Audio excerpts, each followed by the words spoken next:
Assalamualaikum. I'm here with our course of literary text analysis.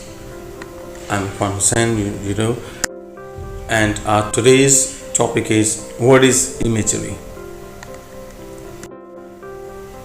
Before any discussion, watch these few pictures and try to feel. You can see this is the perfume, the wonderful lemon, and the sweet touch of your little child.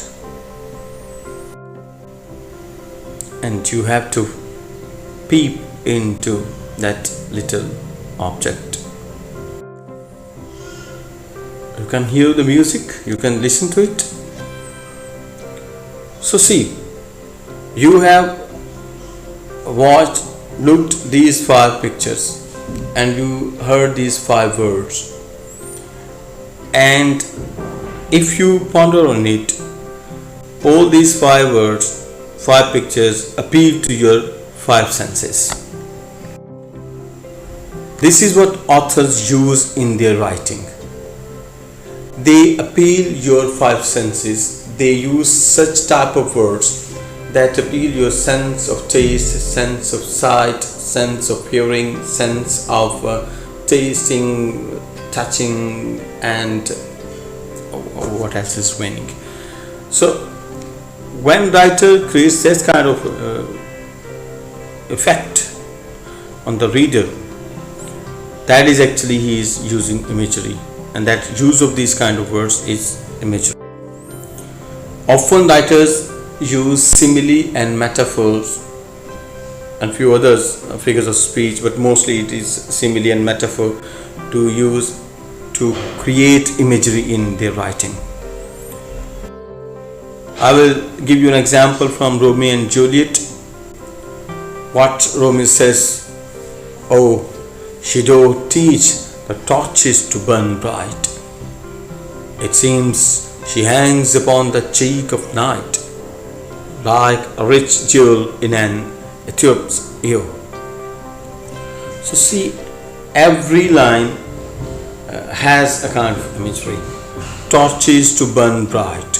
We have that imagination, and it invokes that imagination of torches that are burning at night and shedding light. And see, it seems she hangs upon the cheek of night. It's complete darkness, and she creates light. Like a jewel in Ethiopia's ear. An Ethiopian is a black person, and when a white jewel is hanging in an Ethiopian's ear, it will shine more. This is how Shakespeare here created the effect that the reader can feel the actual sense, and he can do that kind of imagination what the writer wants him to carry to. We have read that poem of Valediction, Forbidden Morning by Johnson.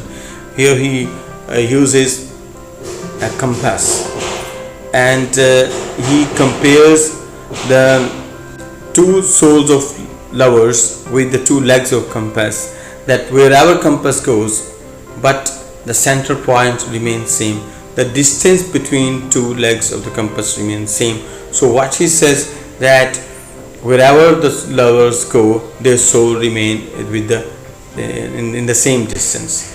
So with that use of compass, the word of compass, he creates an imagery that a reader can imagine.